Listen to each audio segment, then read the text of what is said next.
दोस्तों, D Kumar education में आपका स्वागत है। मेरा एक छोटा सा प्रयास है, आपको अच्छा लगे तो अधिक से अधिक लाइक कीजिए, शेयर कीजिए और सब्सक्राइब कीजिए। दोस्तों, सामाजिक विज्ञान क्लास 6 की हम अध्ययन कर रहे हैं, जिसमें हड़प्पा सभ्यता के बारे में पढ़ रहे हैं। अब हड़प्पा सभ्यता के पिछले वीडियो में हमने नगरीय जनजीवन के बारे में देखा है। इसमें और आगे देखते हैं। दोस्तों, हड़प्पा सभ्यता के भवनों के लिए पक्की ईंटें का प्रयोग विशेष बात थी। समकालीन मिस्र की सभ्यता व मेसोपोटामिया की सभ्यता में इसका प्रचलन नहीं था।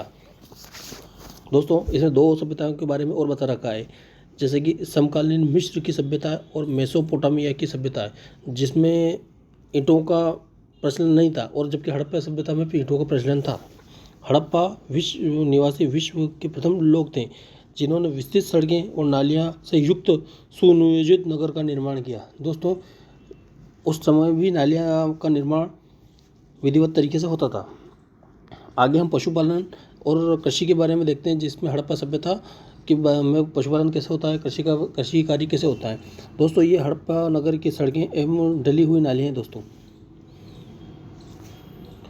दोस्तों, इसमें बताया गया है कि ये चित्र के माध्यम से हम देख सकते हैं कि ये हड़प्पा संस्कृति की नगर की नालियाँ एवं सड़कें हैं, जिसमें अब हम कृषि एवं पशुपालन के बारे में देखेंगे। दोस्तों, हड़प्पा सभ्यता की जीवनदायिनी नदी सिंधु थी। दोस्तों, पहले भी वीडियो हमने बताया कि सिंधु नदी के किनारे हड़प्पा सभ्यता बसी हुई थी पूरी। यदि नदी अपने साथ भारी मात्रा में उपजाऊ जलोढ़ मिट्टी लाती तो हड़प्पा सभ्यता के लोग गेहूँ, जौ, सरसों, कपास, मटर, तिल आदि की फसलें उगाते थे।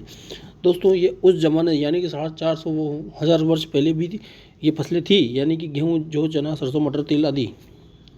और चावल तो हम दोस्तों उस युग में भी देखते हैं। दोस्तों, द्वापर युग में भी संभवतः किसानों ने राजस्व के रूप में अनाज लिया था। हड़प्पा सभ्यता के विभिन्न नगरों में मिले कोठार यानी अनाज का गोदाम, जिसके परिणाम में कालीबंगा में पाई गई जुताई के मैदान से प्रतीत होता है कि उनका खेती का तरीका आज की तरह ही था। हड़प्पा निवासी कृषि के साथ साथ पशुपालन भी करते थे। दोस्तों, उस समय भी खेती होती थी, लेकिन फसलें यही थी, बस आज के ज़माने में आधुनिक हो गई, लेकिन तरीका वही है।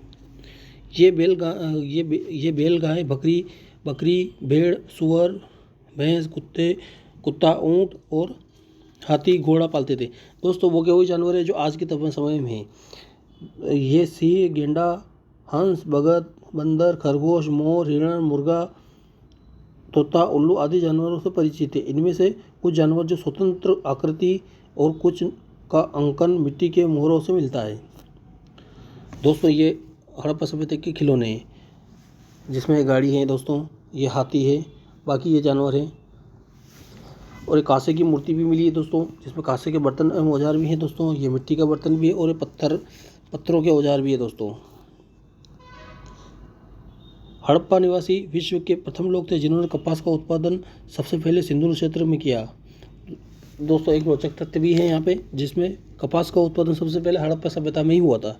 मोहनजोदड़ो में बने हुए सूती कपड़े का एक टुकड़ा मिला है और कई वस्तुओं पर कपड़े के छापे भी मिले हैं। कताई के लिए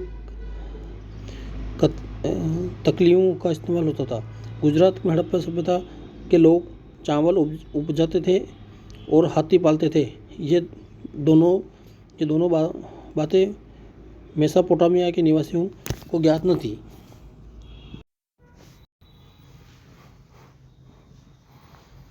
दोस्तों, चावल एवं हाथी पालने की सभ्यता मेसोपोटामिया के निवासियों को ज्ञात न थी। शिल्प तथा तकनीकी ज्ञान। हड़प्पा सभ्यता ताम्रश काल की थी। यह कांस्य युग भी कहलाता था। दोस्तों, इसमें तांबे का उपयोग होता था, इसलिए इसमें कांस्य युग भी कहा जाता था। तांबे के जीन टीन मिलाकर कांसा बनाया जाता था। कांसा तांबे की तुलना में अधिक मजबूत था। खुदाई से प्राप्त सामग्री के आधार पर ज्ञात होता है कि सभ्यता के लोगों ने धातुओं को गलाने, ढलाने और सम्मिश्रण की कला में विशेष उन्नति की थी। मिट्टी के बर्तन बनाने, खिलौने बनाने, मोहरे निर्माण करने में यहाँ के कलाकार सिद्धहस्त थे। प्रतिभाओं को पकाया भी जाता था। इसके अलावा स्वर्णकार में चांदी, सोना, रत्नों के आभूषण और विभिन्न रंगों के मनके भी बनते थे। कांसे की नरकती और मूर्तिकला को सर्वश्रेष्ठ नमूना था। दोस्तों, शिल्पकला भी उस ज़माने में प्रचलित थी, जिसमें सोने के चांदी आदि के आभूषण बनाए जाते थे। खिलौने मोहरे आदि बनाए जाते थे, हस्तकला का एक नमूना था।